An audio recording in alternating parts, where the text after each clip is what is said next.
I can't tell you how excited I am that we're finally able to do this. It's been a while since we first chatted for 5 Cent City, so I'm very grateful we can do a proper episode, dive deep into your philosophies and your life and your story. So man, I'm just grateful you're able to be here with me today. I know you're a busy guy and you got a lot of things going on, so thank you very much for being here, man. Welcome to the show.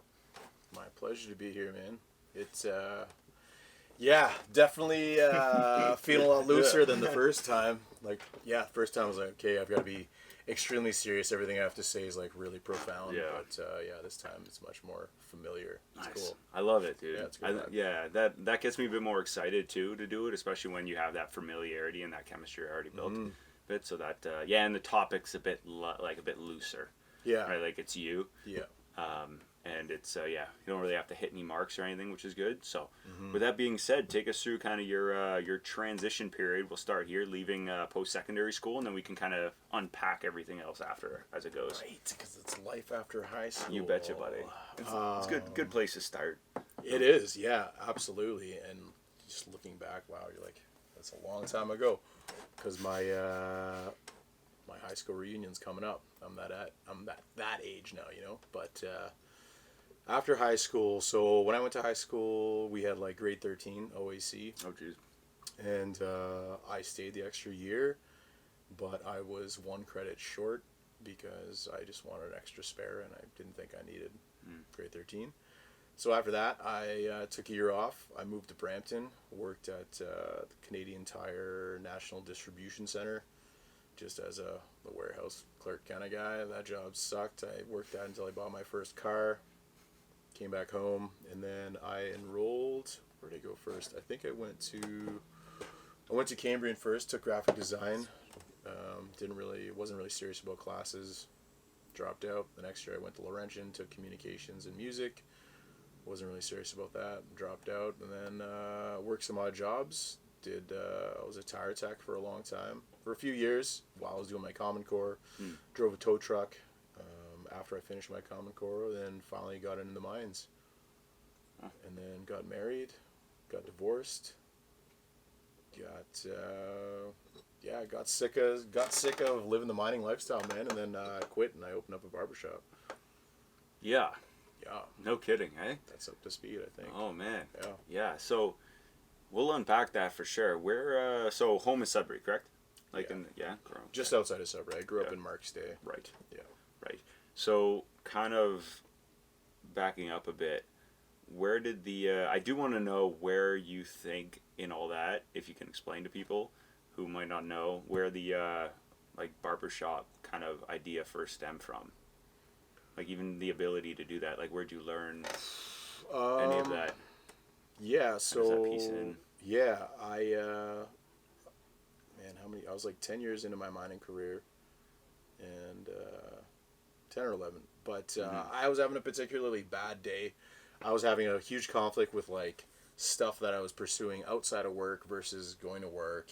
Like I was playing in a band. I was playing in a jazz band. It was awesome. I was doing, I was acting. I was doing burlesque, all this other stuff, and like I had a really great schedule. I was like Monday to Friday, steady days. Did that for a while, and then we had this like new supervisor come in, and I remember I had another grandmother that died, quote unquote, to go do a wedding gig because they wouldn't give me the time off, and I was like, oh, I thought you guys like valued, whatever, mental health and like whatever. Anyway, I was just young and full of piss and vinegar, and I was like, okay, called in sick, did the wedding, and then I came back and they like wrote me up and stuff, and at that time I was like, okay, this is just, I don't know, there's something clashing here.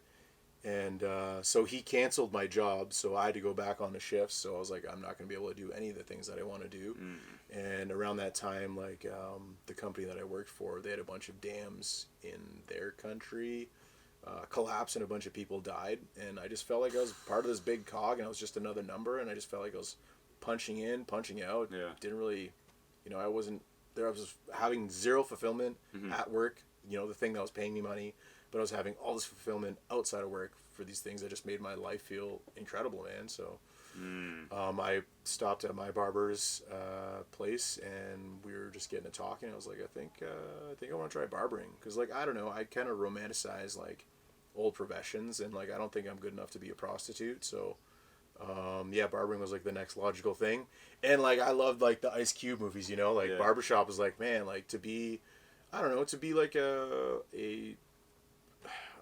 person that's kind of involved in the community somehow, right? Like, and I didn't want to go back to school and be like a therapist or anything like that. I was like, you know, how can I affect people's lives outside of like performing and stuff, and like just interact with people, still be social, and just yeah, just have a straightforward job. And barbering was it.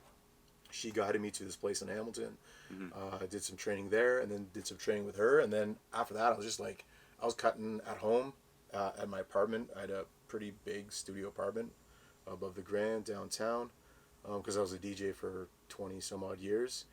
And yeah, I after that, I was still working at the mine, so I was doing haircuts at the mine too. A couple of my managers asked me if I could just do haircuts on the job. I was like, all right, that's cool if you guys are cool with that. Yeah. So yeah, I used to go to work with my clippers and my scissors in my lunch bill, because I have one of those big El May lunch bills. Do cuts, and then finally worked up the confidence. I said, okay, well, I'm gonna give my notice, and I had got a job offer at the time at a local barbershop. And simultaneously, I had met up with these guys that were like cool with like snowboarding and stuff. I was getting back into snowboarding. Like, oh, why don't you come to our shop and, you know, do some cuts? So started that way, and then I was like, we got to talking. We're like, well, why don't we just open up a barbershop? But they were like more specialized in retail, so we're trying to figure out, you know, how can we merger like a barbershop with like a retail aspect. And I came up with the idea of like a skate shop, because like we hadn't had a, you know, there was no place that was really selling skateboards at the time. And yeah, I worked one shift at the other barbershop, and then went over to this place, and I found a spot downtown. We did all the renos, opened up. This place hated me for doing that, but I was like, I just talked to them, and I was like, listen, like, what would you guys do if you're in my position? Like, open up my own barbershop or like work for you guys. Like, I know like I don't have the same experience as you guys, but like if I'm like rolling the dice, I'm gonna roll them all the fucking way. Yep. And that's what we did. So here we are 8 years later. You know, some of the people have changed, like in the shop, if you will, but overall it's like the same idea. We've dropped like the retail aspect of things. There was just too many things to juggle, and my heart wasn't in it. Like, you know, that was me like just trying to be like a nice guy, and like, oh, you know, I'll give back to a community, like specifically the skateboard community, because I feel like it was being a part of that community in like the early to mid 90s that really kind of shifted my way of thinking, or like influenced me in such a way, like, you know, fashion, outlook, in all these ways that were just so instrumental, I think, in the becoming who I am today. So that was my way of giving back. So long story short, with regards to getting rid of that, we donated all our leftover skate supplies stuff to a local organization here called Ollie North. Amazing, yeah. Yeah, they are amazing guys. They just had like a pro skater in town doing some demos and stuff, who's got a cool Sudbury connection, and he's like Olympic level skater. So really good community. So like I figure, you know, I can contribute to helping other organizations who are doing that work, right? Because realistically, I don't have that kind of time. Right. I wish I could, but that'd be awesome. But, so when you were looking for your place and trying to find that first job, you're saying what, 8 years ago, like the spot downtown and renovating stuff. I think people glorify working for themselves in entrepreneurship because it's glorified through social media. for sure. So looking back on it, I'm wondering if there's anything that stands out that was like maybe super tough for you during that moment, like during that time period, and that thing that stands out, what is it that you're now grateful for about that thing after? That you're able to kind of look back and go, oh man, this was really shitty, but if it weren't for this, you know, if you can remember or think of something in that time that wasn't glorified. Just quitting like a what everyone calls like a golden ticket of a job, right? Like that was the biggest one. Yeah. When like Security. Most of the people in your life are calling you crazy and stupid and whatever else. People you worked with calling you stupid, crazy. Like that was the toughest thing, man, for sure. Like I don't want to be like the guy to always constantly be appeasing the people, but yeah, in that situation, I was just like, no, like, just stick to it, follow your heart, like, not to be cheesy about it, but, like, that's what I was doing, man. Like, that's where my heart was. I was like, yeah, this is going to allow me to do the things that I want to do in my life. And, yeah, had I listened to those people, I'd probably be, I don't know, an alcoholic or, you know, just miserable, just doing the same thing over and over and over again. Yeah. Which is fine for some people, you know, but, like, that's not where I was at. Like, even post-secondary for me, just, like, didn't make sense. I'm like, why do I got to take this course with no guarantees coming out of it and just, like, being in, like, extreme amounts of debt? Like, I don't know, some systematic things just don't make sense to me. No. But, yeah, not listening to people, that was probably my best piece of advice. Like, follow your freaking heart, man. And what do you got to lose? Like, my opinion was, like, legit, mining is going to be there forever. It's not going anywhere. I can always go back to it. Still is. Exactly. Still is where it is, yeah. Yeah. It's weird because every time I think back, and I don't know the exact order, but I do know Maslow's hierarchy of needs in psychology, that at the top of it, it's purpose, and then right below is, like, security and, like, financial and stuff like that. That's so incredible. We always juggle the two, right? Because it's like, well, which one do we... But we tend to prioritize the security first one, right? Before, but the reason why we're all like, man, it's just so... And people, more often than not, higher percentage of people will stay in that safe space because that's like, but they're always thinking to themselves, that top of the pyramid is always there, but they just don't, for some reason, have the courage to just jump over or take the step that you were able to do. Absolutely. So I'm wondering, what do you think it was that gave you the courage to, like, muster up to go, you know what, I'm gonna quit this, as you refer to, golden ticket job or opportunity, and then just see ya, I'm going to try this on my own and, like, make something of it. What do you think gave you that courage? Where did that stem from, you think? I don't know, man. I would call it, like, stubbornness or something. I don't know. It was, like, what gave me that courage was faith. Having faith in, like, what I was doing was the right thing. And that seems to be, like, a common theme for me is, like, faith. And, yeah, I mean, not completely relying on faith, but, like, putting in the work and, like, keeping that faith and just moving forward, man. Yeah. Really, I think that's what did it for me. It's interesting talking to different people and talking to you about this kind of thing and seeing what allows them to go over, and then just believing in themselves and having that confidence, right? And now you mentioned, I almost wonder, man, if it's like there was some experience that took place that maybe just trying different things and always just having the confidence might have been like, oh, I've done all these different things and I know for sure that I don't want to do this. And then maybe, I'm wondering if maybe that pushed you over or what. I'm trying to unpack that a bit more. I'm not sure what kind of gave the little, like, nudge over. Like, just fully believing in yourself, eh? I would say that, yeah.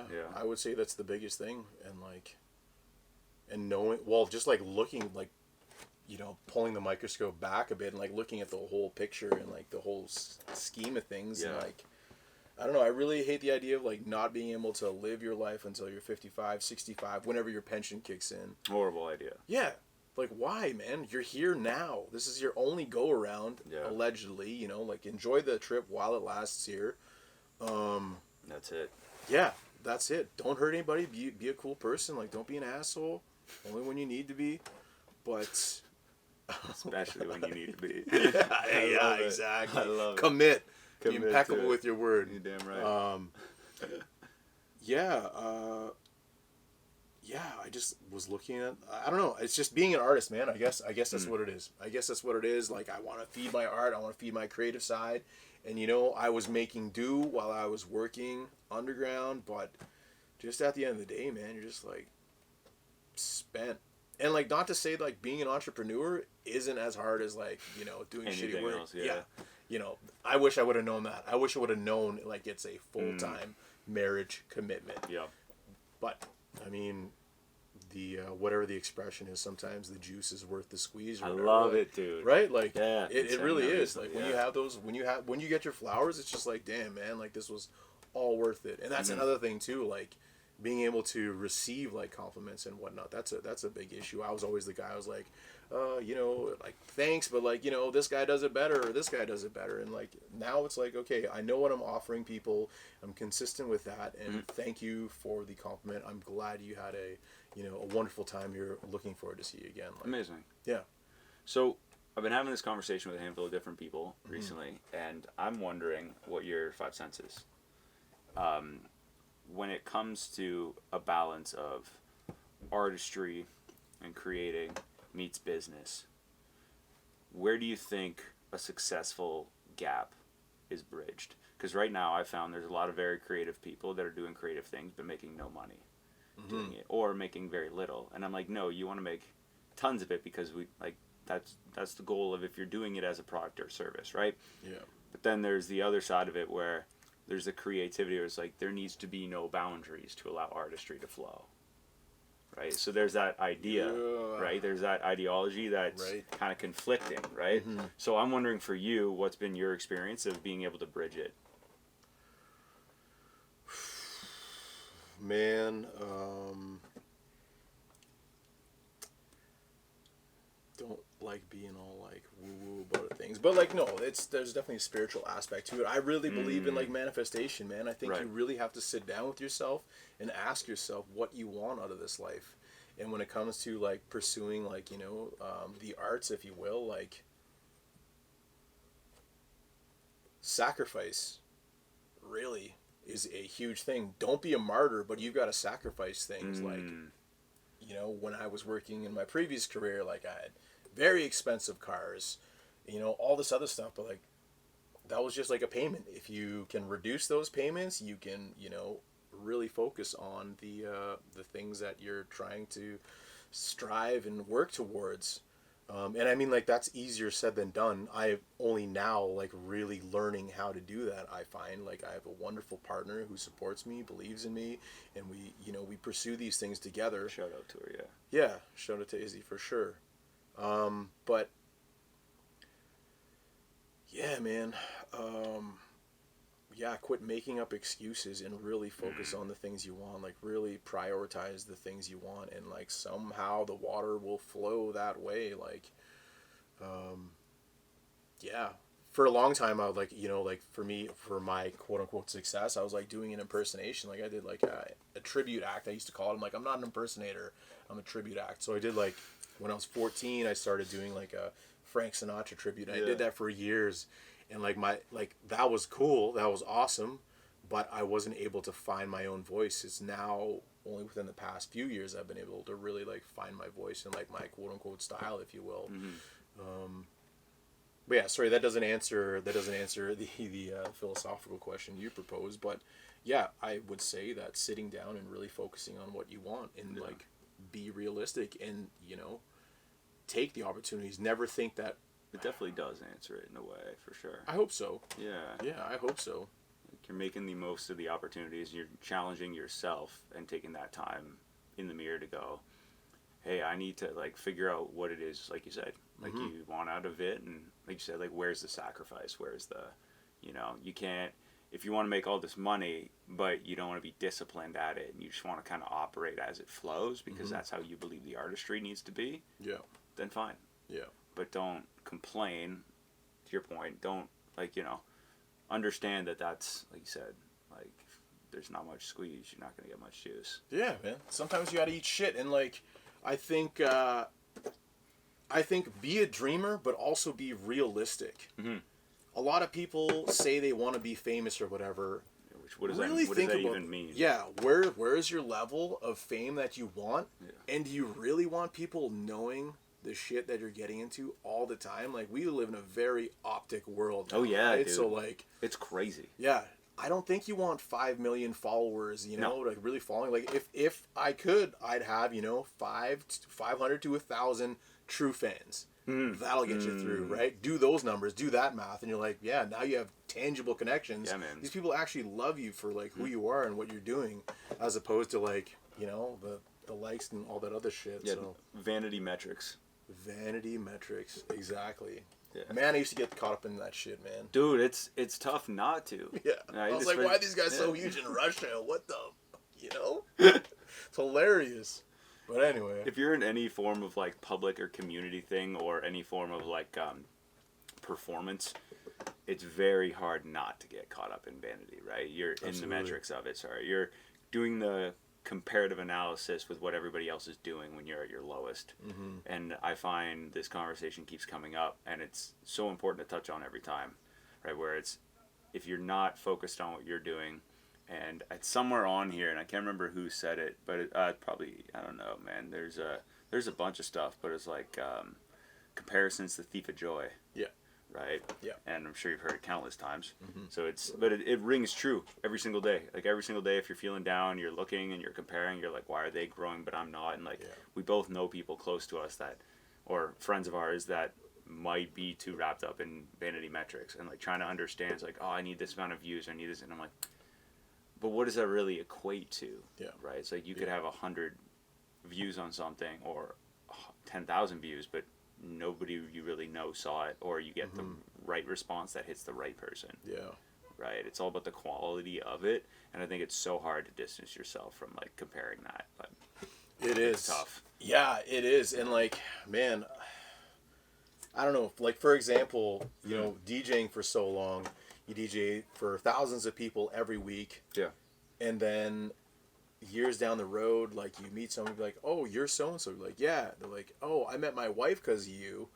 Yeah, like I've had this happen a few times. Has happened? Yeah. And more than once? More than once, man. Yeah. Come on. I've worked a lot of hours, but not to diminish that, but like I remember this one guy's like, "Dude, I came up to you. I was just like, I was on like a date or whatever with my wife, and like made a request. It was a song she wanted to hear, and you played it. And like ever since then, I was like, are you serious, man?" And I've had those moments like barbering too. Like I've had a guy like, you know, proposing to his wife or going on a first date. I'm like, yo, haircut's on me. Gee, like don't worry. But I don't do that all the time. But like I don't know. Get it twisted. Gotta read the room sometimes. Don't get it twisted. Yeah. We gotta pay bills. I love it. But yeah, there are those moments. I was recently at awesome. We were playing at a show, and this guy came up to me. He's like, man, I wanted his wife actually approached me. She's like, you were the guy that gave him the haircut, and like all this other stuff happened. We're still married. We've got, you know, a couple of kids. I'm like, that's crazy, right? So like, is one of them named after me? No. That's yeah. Give me some flowers, man. But what's going on? No, but that's awesome. Yeah, it's cool, and like we're, you know, it's about those like connections, and like those influences are the ones that count. I think much more than, you know, whoever else in whatever country commenting and just like, you know, whatever. I don't know. Yeah. It's quality over quantity, man. Yeah. For sure. How have you managed to get over, or at least maybe, because nobody's perfect with this, we all compare in some facet. How do you manage, or what type of feedback do you have or advice for people that maybe struggle with comparing too much or getting wrapped up in the vanity metrics?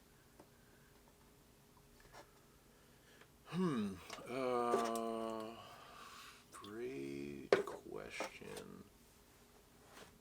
Oh. Hell yeah. Just look at your vanity metrics and ask yourself, is this getting me anywhere closer to what I want to do or what I want to, or who I want to be? Because if it's not, close that app, dude. Fuck off, put in the work. Get to it, you know, like let's go. Yeah, there's something about getting those reps in, honestly. And that's one of them. And like I'm really, really trying to do the whole like what do you call it, digital detoxification stuff right now. Like it is a struggle, but like, oh man, isn't it ever? Jeez. Yeah, but my poops don't last as long anymore. Like I'm in there, business in and out.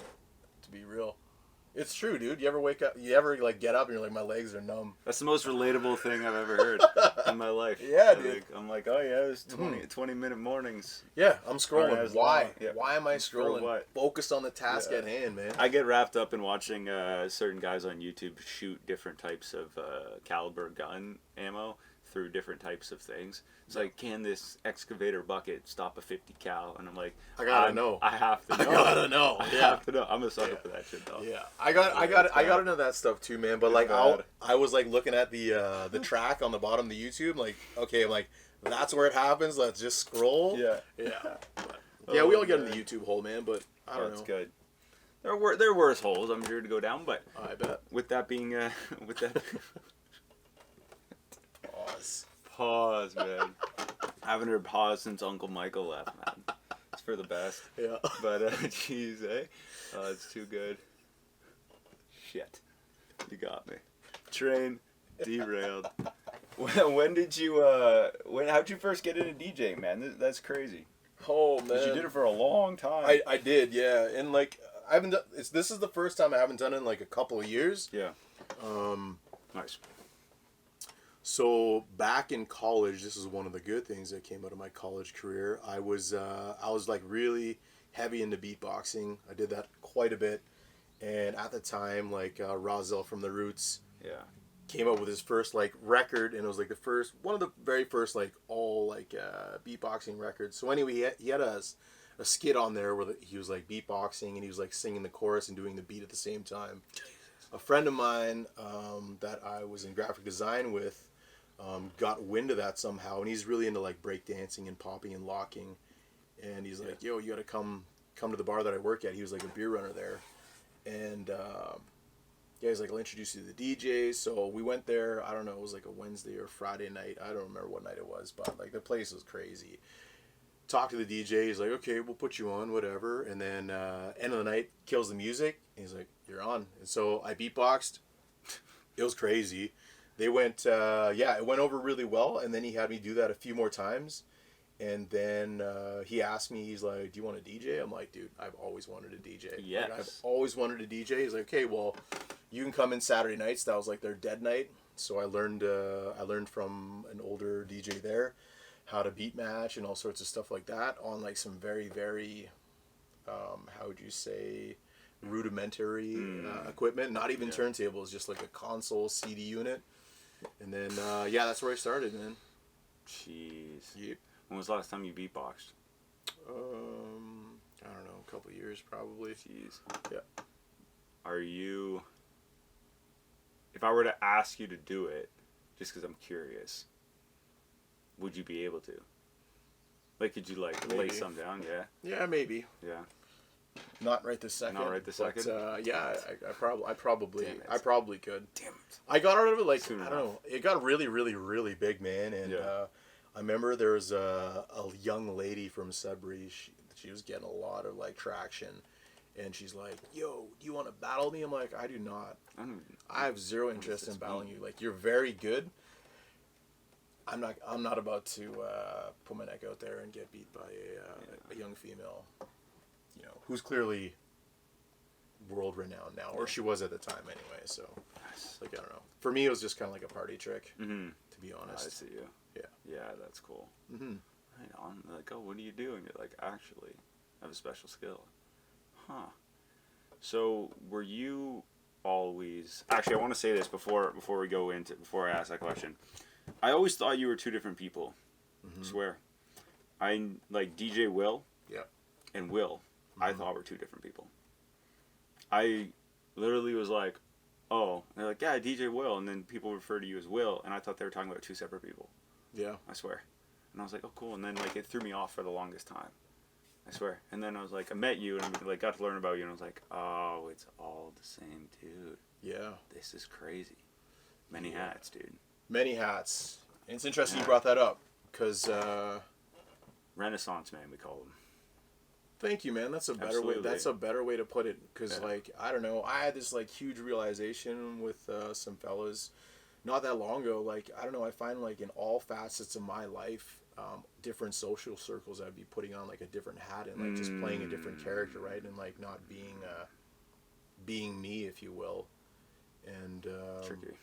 It is tricky. Tricky to navigate, for sure. Yeah, but then I guess you come to a realization that, you know, all these, like, different hats you wear are all, like, you know, pieces of your personality. Right.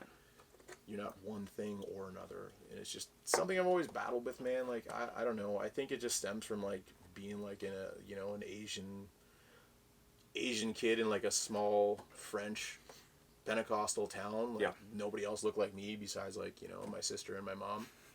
I really had, like, identity struggles there, I guess. But anyway, I'm not going to play into the whole like race card. Sure. You know, I'm not victimizing myself. Nope. But it's just a realization I had like recently, and like obviously that would lead me to go into like being in drama and stuff like that, right? So yeah. But yeah, that's funny that you literally thought I was different people. Sometimes I feel like I'm different people, but not so much anymore. How'd you navigate kind of getting out of that? Just like a lot of time kind of self-reflecting?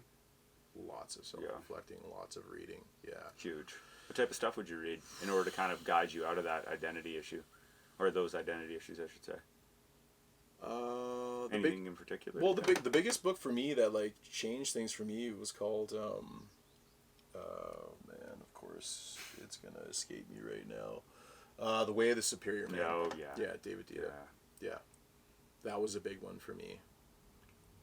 But then again, like, I don't know, I think I just had to, like, mess up a lot and, like, reflect on, like, why the same results were happening and taking ownership of the shit that happens, right? Like, it's easy to blame people. Oh, you know, that chick was crazy. This person was an asshole. But it's just like, okay, where do I fit into this whole equation? What am I contributing to this? And I think that's the hardest pill to swallow. Yeah. I found recently is there's a third one that like you mentioned, like people choose to like blame other people, which is very easy to pass the buck that way, right? Because they're not there to defend, and it's all your boys and your friends that will be like, yeah, I mean, I find too is like breaking up the pattern, whereas like I'll see it as like people won't take accountability, right, as you're saying, and people will pass the buck and blame other people. But what they also, if you do none of those things, right, so you don't take accountability, but you also don't blame other people, what I found other people doing as a third one is they dismiss their own life almost. Wow. They don't recognize the patterns that's reoccurring in their life. I have one friend in specific I'm thinking about. You wouldn't know him either, maybe, but you never know. It's Sudbury, so probably. But I've found him, and we reflect on this bit, where I was like, dude, like you repeat patterns. Like he repeats patterns in his life, where it's like leave, come back, start, do this, get upset with why it didn't, and then I'm like, recently in the last few months, I'm like, oh my God, you're just repeating the same cycle in a different like example of something you're going through right now. Like, you're not learning from your mistakes, but you're also not. But why is it so? I'm like, I don't see you learning from them, but I'm like, I don't see you blaming. You're just like, it is what it is. I'm like, yet you're dismissing your own life. My jiu-jitsu professor says it best. He's like literally lost on people for being like, it is what it is, man. He's like, no, it's what you make of it. Yeah. And every time I hear it is what it is from the same person, I've never heard like as much from anybody but this person I'm thinking of. Kidding. And it's a very dismissive. Anytime they say it, it's like you're dismissing what's going on in your life, and you're kind of letting everything else revolve around you instead of you revolving around everything you want. And it's very, very interesting for me to see like a dismissive and passive attitude and a lack of ambition. Because you don't need to be the most ambitious person in the world, but having just enough so that you're able to reflect, especially as like grown-ass men. If you're not able to reflect, then you're not able to truly understand what the next step needs to be to course correct, right? You've heard of the whole like Titanic, if they just made 1 degree shift. Yeah. Well, what's that for people? Change the outcome. Yeah. Right? It's like they crashed. Great analogy. So I'm like, every time I think about it, I'm like, So it's cool you mentioned those two. I'm like, ooh, I've been thinking about a third one. It's like the dismissive of like our own issues. Like, it is what it is. I just won't do that. They're like, we just won't do it again. I'm like, no, but it's not just not doing that again, or not. It's like maybe they're like, maybe it's not cheating, or maybe it's not with like your kids or your friends or your family. It's like, no. What's causing this pattern to repeat, right? And like really looking at the root cause, but that doesn't come unless what you're talking about, or having the sitting down, like the reflecting time, doing the research and the reading, for sure, and the self-discovery. Yeah, it's like it's way too important. It's like that Grand Theft Auto meme was like, here we go again. You know what I mean? It's like, damn, man, how many times are you gonna keep saying that and doing that and living that? For sure. Oh, Grand Theft Auto, man, well done. It's a good. It's scary. But I'm sure you see people do it as well, and I'm sure you maybe I had this at points in my life, and then I'm sure you have as well. Sounds like where you're like you can almost get dismissive, and then it gets to a point where you have to look back and go, oh, that's why. Yeah. And I always found I'm like, it's funny. Mention Way the Superior Man. I think I was out. I had the book on my bookshelf, and my girlfriend had a bunch of her friends come over, and one of them brought their boyfriend, and he was like, he's a big reader, right, as well. So he was like, he grabbed the book, he opened it, and the first thing he read where it was bookmarked was like one of the chapters names, and I can't remember if it's chapter or like just the first sentence or the top, but it was like nothing is women's fault or something, right? And he read it out loud, and just everybody erupted. They're like, God damn it. Lit the room up, dude. I wasn't even there. I was like, came back. I was like, David, my dog. Yeah. Oh, man. It was so funny. I was like, oh, no. She texted me. She's like, yeah, Yori was reading the book. I was like, which one? And then she's like, Way Superior Man. I was like, uh-oh. It's like, it can be dangerous in the wrong hands. Yeah. So, man, that's crazy. So that one hit you hard, eh? Like that one really helped along with the. What's your process of like reflection? Is it just reading? Is it like music? Is it writing? I would say is the biggest one. Writing and thinking, yeah.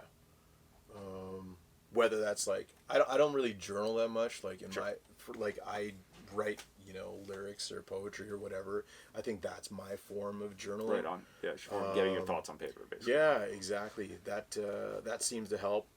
I mean, like, ayahuasca's helped and mushrooms has helped quite a bit. I love it. Yeah. You're the first person who said that. Other people would be like, yeah, I did a lot of self-reflecting, and I can't really tell. And I'm like, why are you guys hiding that, man? Yeah. No, like, man. What's going on, man? Just be real. You did ayahuasca? Yeah, I've done it a few times. Yeah? What was your first experience like? Like, take me through that. A little intimidating. Yeah. Like, we were in a... Yeah, it was a group. No kidding. It was a group therapy session.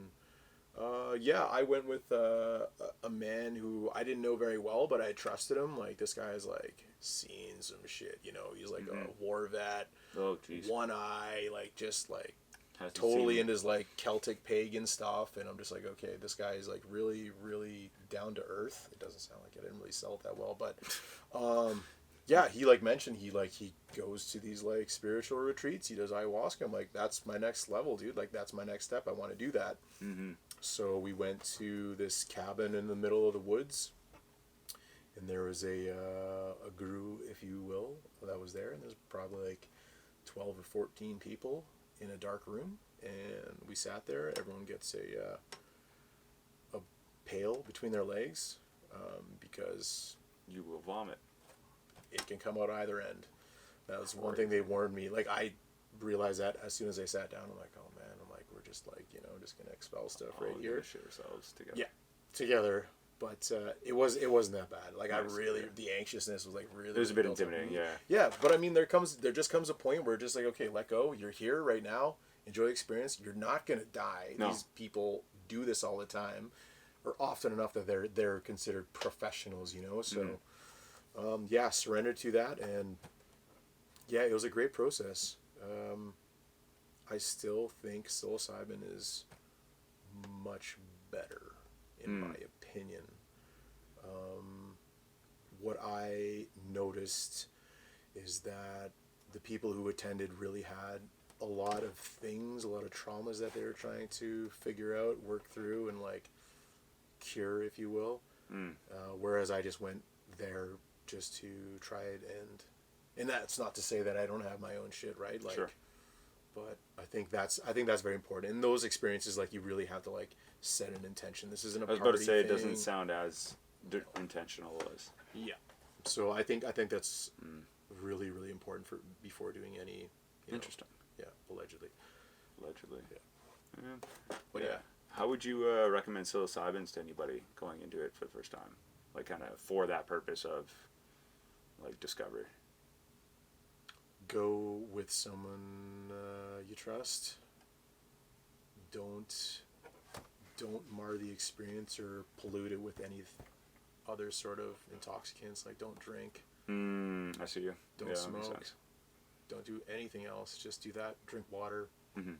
And dilute it with orange juice, allegedly. or lemon juice. Any sort of juice with like citric acid. Yeah. Cleans the experience. It doesn't. You don't get any of the side effects that people usually like complain about, like the gut rot and whatnot. Yeah, no kidding, eh? Yeah, it's a really, really divine. And like, ask yourself, what do you want to learn from this experience? Right. Why are you doing it? Doing it just to do it? Mm. Yeah. And never say like, I don't think it's doing anything.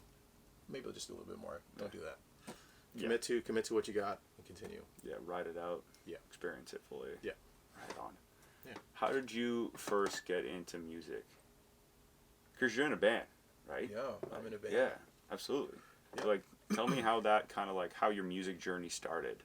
Because I'm very curious to hear about this. So originally, so growing up in Indonesia, like Indonesia at the time, they were like, the bootleg market was huge. So we had tons of bootleg 8 tracks and cassette tapes at our home when we moved back to Canada. And I remember going through like my dad's collection, being like, oh, I've heard of this person, I've heard of this person. I was very young, and I just listened to those tapes endlessly, man. And then like I remember I saw like Frank Sinatra, and for some reason like that name like really, really stuck out to me. And I listened to that, I'm like, whoa, this is like the greatest shit I've ever heard in my life. And I started singing in the car on the way into town. And I think I was 14 or 15 at the time. Teenager, right? Yeah, we had like one of those ghetto blasters where you can like remove the lyrics, like remove the vocals. So I like made a whole bunch of like karaoke tapes, all Sinatra songs. And then my mom one day, she's like, oh yeah, we're having a Christmas staff party and you're singing. And I was like, what? So I brought I remember bringing the ghetto blaster there, having a mic plugged in, and I sang for like, I don't know how long it was. It felt like hours. Oh yeah, I bet. But that was the start of it. And I was like, wow, this is like actually a thing. People want to hear me. And then after that, I attended Sudbury Sec. I started in visual arts, then I transferred into drama and vocals. No way. Yeah. Interesting. Yeah. That pressure, to do it like, hey, honey, all of a sudden, wow. Yeah, so you've been performing, singing for like ever. Yeah. Legit. Well, yeah, I turned 44 in 2 days, and that'll be 30 years, I think, of singing, at least. Jeez. Mm-hmm. Dude, you look great. Thank you, man.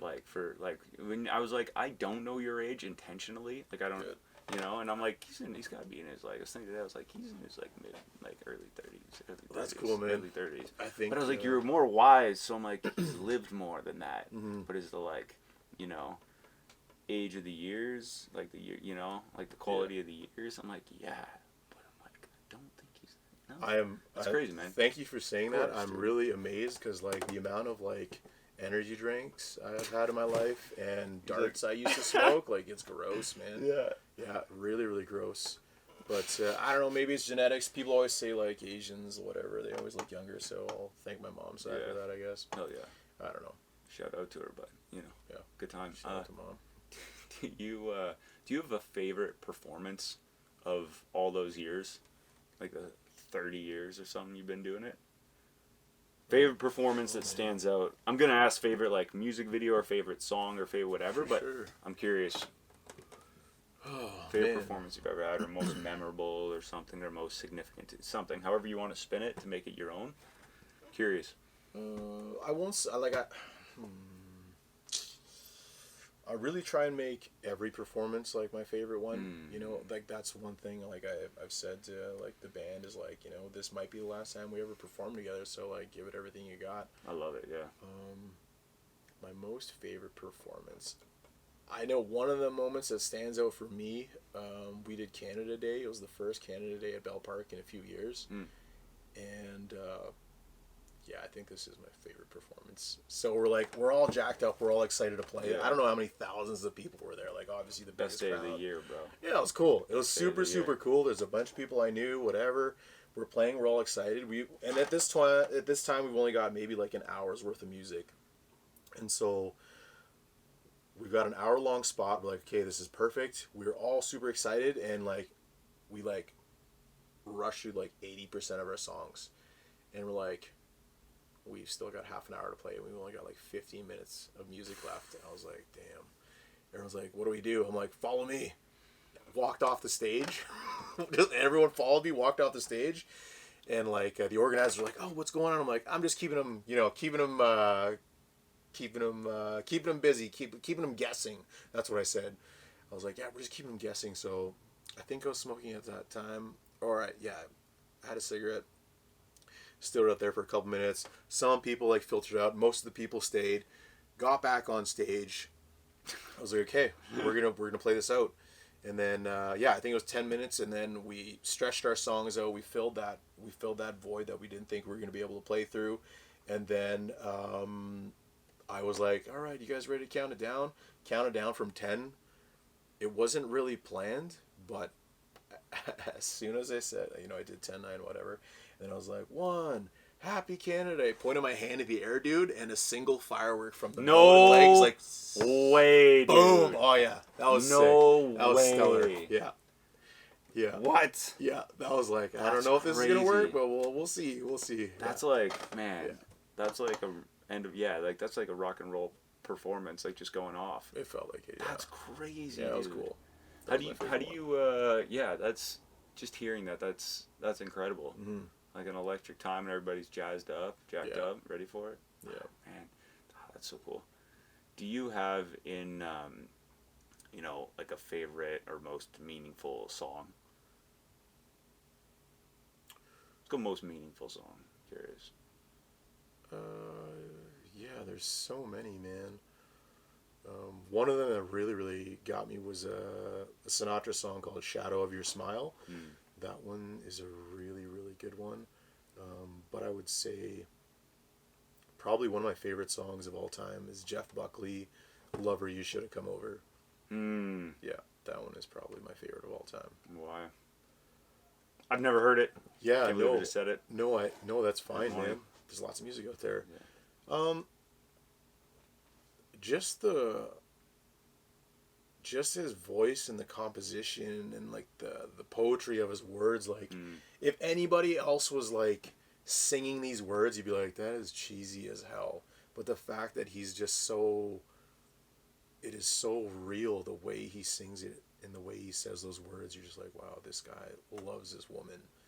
And like, I think it's like a level of love that everyone should aspire to.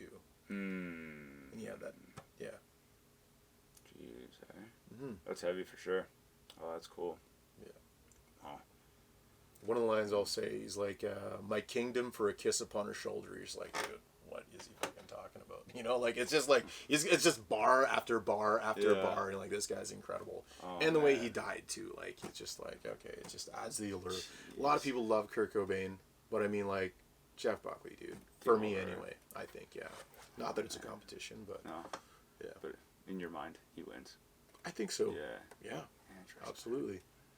Oh man, when you're going out to perform, do you have like a routine or a ritual or anything you do to kind of get like over those nerves? Like nerves are a good thing. It means it's important to you, but anything to like settle down or get you in the space, get in the right mindset. Yeah, I'll usually like walk, do some pacing, some warm-ups, some vocal warm-ups, and like walk by myself for a bit, sit by myself, and then just kind of get into it.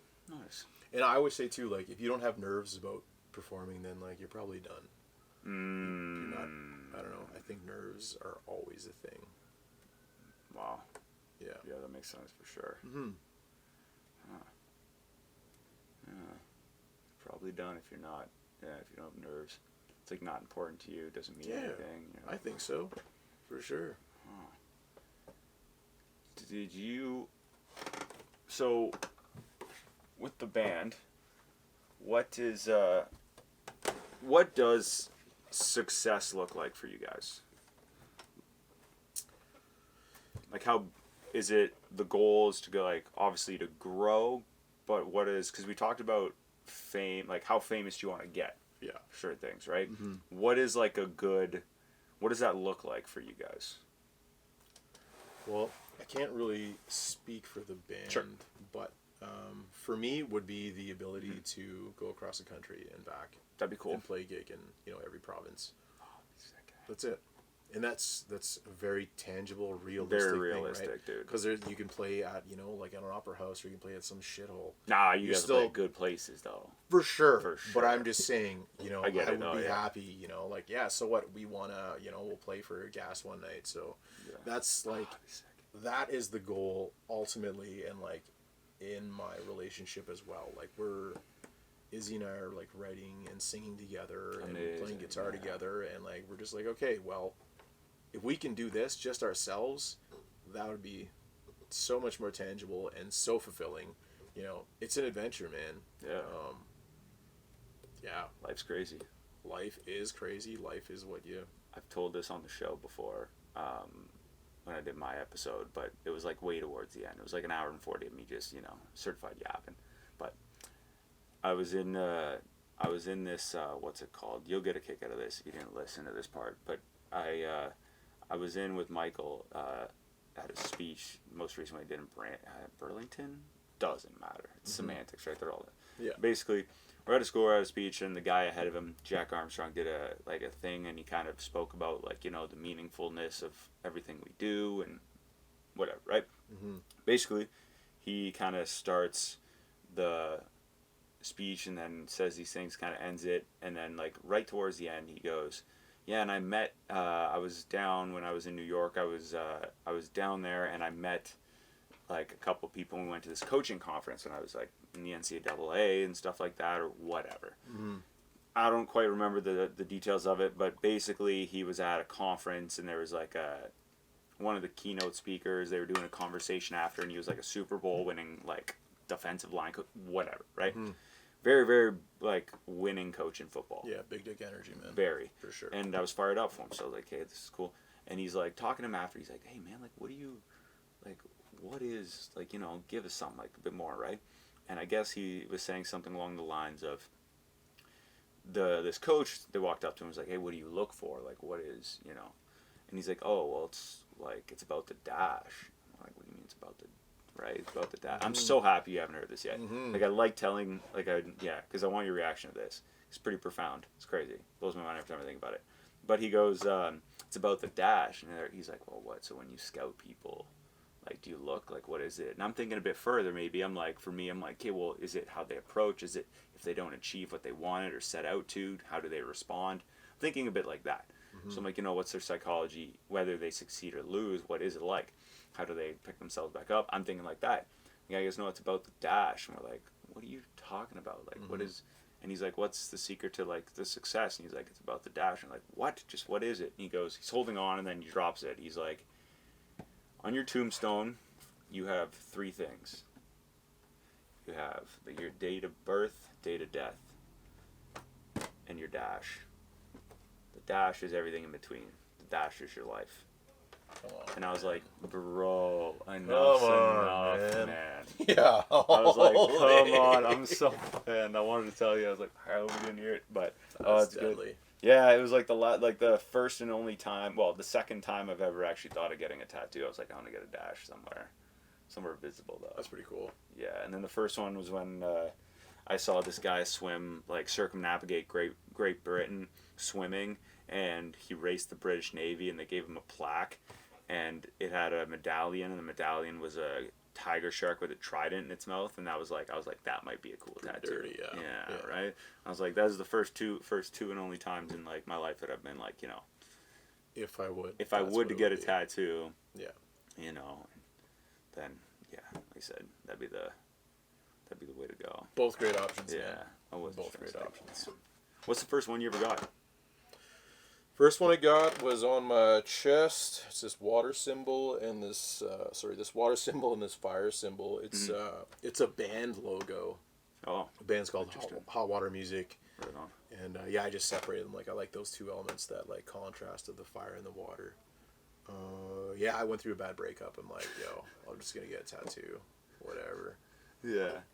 Stupid decisions can be made, but I don't know, man. I find there's beautiful creativity can come out of destruction.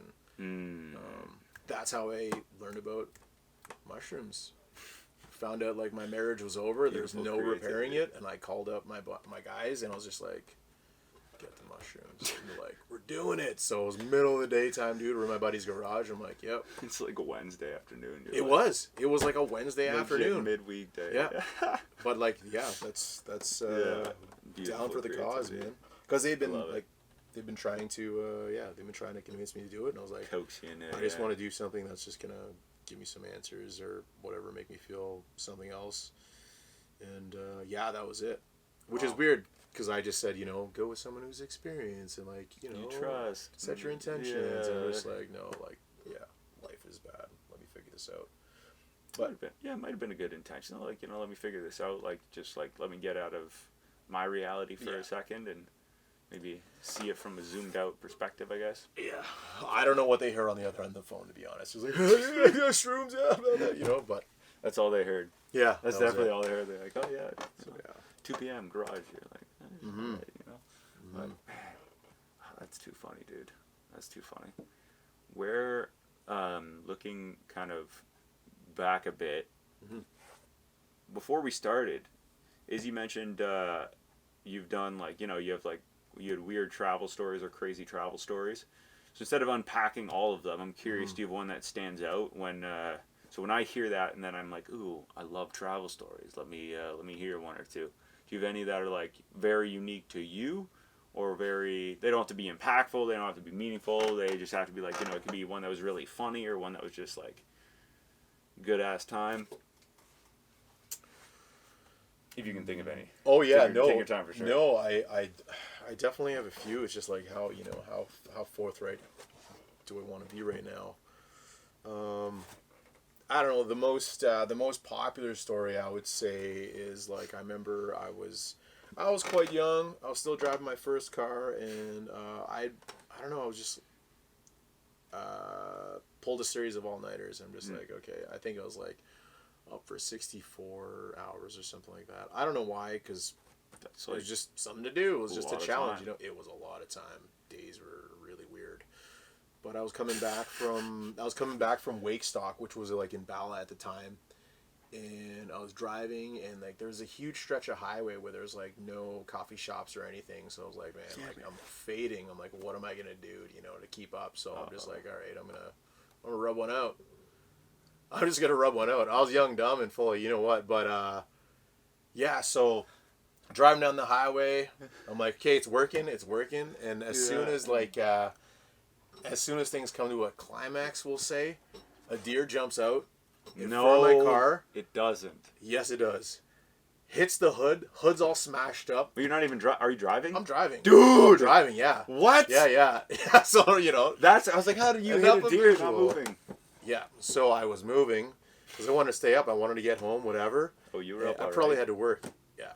Yeah, touche. Pause. That's too good. Deer jumps out.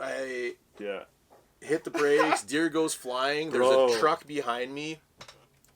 I pull over to the side. Like, I get out. Make sure, like, I'm clear. Like, like, nothing's on my pants or whatever. The guy comes up and is like, yo, you okay, bro? I'm like, yeah, I'm good, man. Cop shows up. Stop. And I'm like, no effing way, man. Like, this is, like, National Lampoon stuff. And, like, I'm like, why does it smell like shit? Mm-hmm. I hit the deer in the ass. So it was deer shit all over my car. This whole situation happens, and then cops like, well, do you wanna keep the deer? I'm like, absolutely not. I never want to see that deer ever again. And that was it. I never want to see that deer ever again. Yeah. So when Izzy was talking about interesting driving stories, I'm sure that's the one she wanted me to recount. That's incredible. I see what you mean by like, forthright about it. But, that's good. Whatever, man. Everybody. That's too good. Yeah. Yeah, we all do it. Happens. Yeah. God, that's insane, though. Mm-hmm. I was like, how did you hit the deer? Oh, you were driving at the same time as bonkers. Mm-hmm. Yeah. Yeah. Did you, so you mentioned Indonesia a while ago. Yeah. When did you didn't grow up in Canada? I did, yeah. Yeah, you did? Yeah, I was born there, and then I moved here when I was 4. Oh, okay, yeah. So okay, that makes sense. Yeah. Right on. I was wondering that. Yeah, because it was Inco at the time had a project in Indonesia, and my dad was a part of that. He came, he's from Nova Scotia originally, went there, met my mom, had my sister, then we moved back. Huh. Yeah. How many times you been out east? Far East or East? East Coast Canada. East Coast. Yeah, you betcha. Probably at least a dozen times. Yeah. Yeah. Huh. Usually only as far as I think we went to PEI once, but definitely like Halifax and your family in Halifax, eh? Yeah. Yeah. I got cousins, uncles, I have an aunt. Yeah. Nice. Yeah. Right on. So then you're trying. Yeah, you were saying earlier that's the next that's where we want to. That's the next one in the van. Eh? Yeah, absolutely. Damn, dude. Yeah. Van living. I follow like countless YouTube and Instagram van pages. Me too. I hope you guys start one. Yeah. I really hope you do. Yeah, that'd be cool, eh? Yeah. This is the whole reason you like I wanted to talk to you guys today. It's just to convince you guys to do a page or a blog or some kind of like van style life or at least document the travels when you do. No, you're right, man. We should definitely do like, not to toot our own horns here, but toot like. I think individually, like, we're pretty funny people. Yeah. And together, we're pretty funny. Like, I always tell Izzy, like, she's, like, fat funny. And, like, I can say that, as a portly gentleman. I'm like, real recognize real. Funny. Yeah, she's, like, fat funny. That's hilarious. Dude, I've got fat friends, and I've got skinny friends. I've got mid-sized friends. But, like, the fat friends, they've got a different. Hilarious. Exactly. Oh, yeah. Just a natural, je ne sais quoi. So, yeah, I always tell him, like, you got that. I'm like, I don't know how you do. I don't know how you have it, but she got funny, it. Dude. Yeah, dude. Oh my god. Yeah. But yeah, definitely. I think I'm gonna use that. Can I use it? I can use that. I can throw. Yeah, absolutely, man. Funny. Yeah, man. Hey, I won't overuse it though. I won't take away from it. You're like, yeah, it doesn't matter. Yeah. I don't know. I think it's a great compliment. Yeah, you to be quite honest. I think so. Nah, you guys should definitely do that. Definitely do a van style content thing. You guys are funny.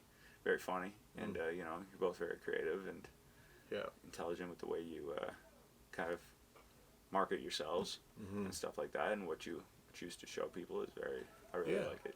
And like like the comparison is the thief of joy thing too. Like I had my like reservations about that, about like doing like videos and like a channel, but I was like, why not? And really have nothing to lose. Dude. And just have fun doing it. So when we did drive out west, awesome. We did like do like daily videos and stuff like that. Nice. But I don't know if we'll cut them and edit them and put them together. But we'll definitely. Do it.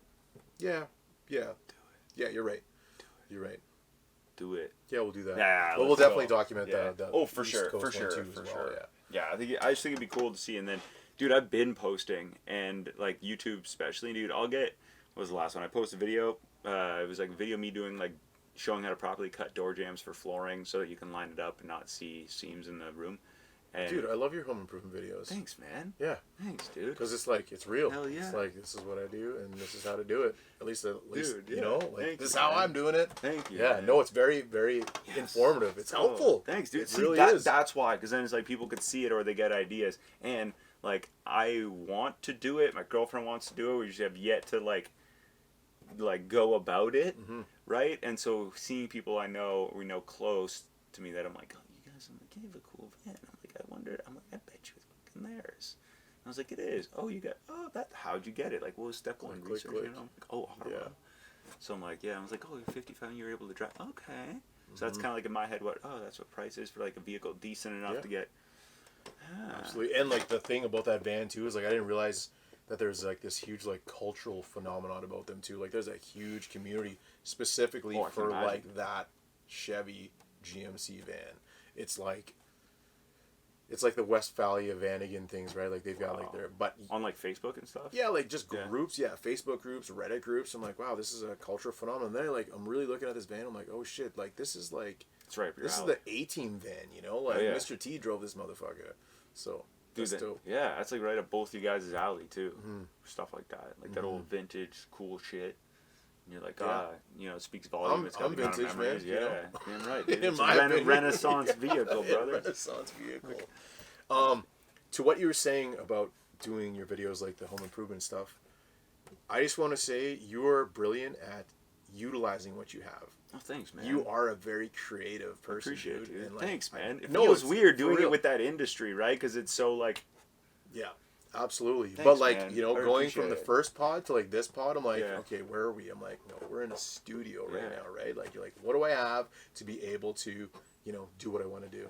Dude, thanks, You're living man. it, dude. That's Dude, I sick. appreciate it, Yeah, man. man. Thanks. Absolutely. Yeah, let's Yeah, go, man. dude, let's go. Man. For That's sure. awesome. I was thinking of this flooring videos. Like, it's to your point of like comparison, like kind of letting other people like get to. So, I grew up with brothers. Like, I talk a lot of shit when necessary, and which is most of the time. And then, anyways, beside the point, I put a video out, and I've had this conversation with a few people, but I put the video out, and the videos that don't do well, right? Because we're all afraid of criticism, right? But if your videos don't do well, it means nobody saw them. If nobody sees them, nobody can criticize them. Mm-hmm. I have a video that has 8. My most disliked video is also my most viewed video. My most like I have one dude that's it's like just shy. It's like 8.7 thousand views on YouTube. It's me doing the flooring, and the first comment is NGL. So like, not gonna lie, you kind of suck at flooring, and I just burst out laughing, and I'm like, oh, that's hilarious, by the way. So like I'll get a kick out of it because I'm like, man, they're talking shit. Like this is fun. Yeah. So I do see. Like, you see it, but at the same time, it's like the thing we're worried about is people criticizing it. But if we're not good at it, nobody's going to see it to criticize anyway. That's a great point. So you'll get to a point where you're like, oh, this is good. We have something. We're doing well. You're getting, like, brands or whatever it might be. Or, like, you're getting opportunities through the medium. And then all of a sudden, you're, like, now starting to get negativity. And you're like, I almost feel you have to earn the negativity. That's a great perspective, it's the man. only way to get through like that type of like those type of waters, especially when you're creating something in the beginning, because the biggest reason we don't do it, and from a creative side, from what my experience has been, is that right? It's the fear. It's the fear of it, right? So it's the fear of the criticism. But it's like, if I'm doing something new, or you're releasing something new, it's like you start something new tomorrow, and then only 12 people or whatever, or you send it to a certain amount of people for feedback. They're all going to be respectful. It's either all going to be positive, or the ones that isn't positive will be like, oh shit, that's a good idea. Yeah. You know, like, think about like maybe 5 people you know that you'd get, like, you would debut to something, like something to. They're not going to like shit on it. Yeah, dude. But now you go to a mass of people, you're going to get somebody. Yeah. But now you have 500, right? The 1,000 true fans. Yeah, it's like, well, 1,500, 5 of those might, you know, my best performing video is it's a video that's over 200,000 subscribers. It's a short me fixing like a thing, and it was like me fixing the underside of a sink, and I was showing it, and it is over 200,000 views, and most disliked video I have. A lot of like negative comments. It also brought in over 280 subscribers to my channel, so it's like, who cares? Yeah. And so I'm like, ha. Ow. Yeah, man. You know, and so doing that, I'm like, everybody I know that likes it, like what you just said, right? You're like, man, it's cool. And it's cool to see, even if you do that stuff or you don't, right? There's like a value of that, and that's the positive, because that's the people that I care about their opinion. Absolutely. Right? So the people who use opinion, whose opinions you'd care about, would be respectful anyway. For sure. So it doesn't matter what you do. It doesn't matter what you do in this life. Someone's gonna criticize you, dude. 100%. Think about like how many like UFCs you watch, and like your buddy on the couch is like, well, the way he's talking, like literally every single he can run. He can run through the whole league. The last one and the next one. You know what I mean? Yeah, man. Exactly. I'm just watching it, trying to like, why did he? Oh, well, what if you just hey, okay, yeah. Oh, you're right. Yeah, get in there. Yeah, you know, like do it yourself. Oh wait, you suck. Well, like but that's like that's such a good example. Yeah, for sure. So doesn't matter what you do, someone's gonna criticize. Oh, man, the fact of the matter is, you're doing it. Yeah. Really.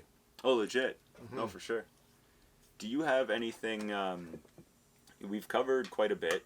I'm curious, before I roll out the red carpet and you kind of tell people like where to find you, where to hear more from you. Before we kind of do that, how would you like to conclude? Do you have anything important you want to say? Maybe something we didn't touch on that you're hoping we did. Now is kind of the moment to kind of conclude and wrap up what we talked about for this hour and a bit. Anything you want to hammer on the head? Yeah, I think, man, be honest with yourself is a big one. Be honest with yourself, and faith commitment and doing the work will get you a long way. I think that would be my quotable, if you will. I love it. Yeah. That's awesome. In all man. facets of your life. Mm-hmm. You know? Yeah. If you're working a shitty job, be the best at that shitty job. Yeah. Give it your best, man. That's really it. I love it. Yeah. Where roll the red carpet, man. Where's your where can people find you? Where can people download your stuff? Where can people hear from you? See you guys play next? Everything. Yes, sick plug. My barbershop that I own with my partner is called The Refinery Barbershop. We are a local neighborhood barbershop. Come check us out. We're small but mighty.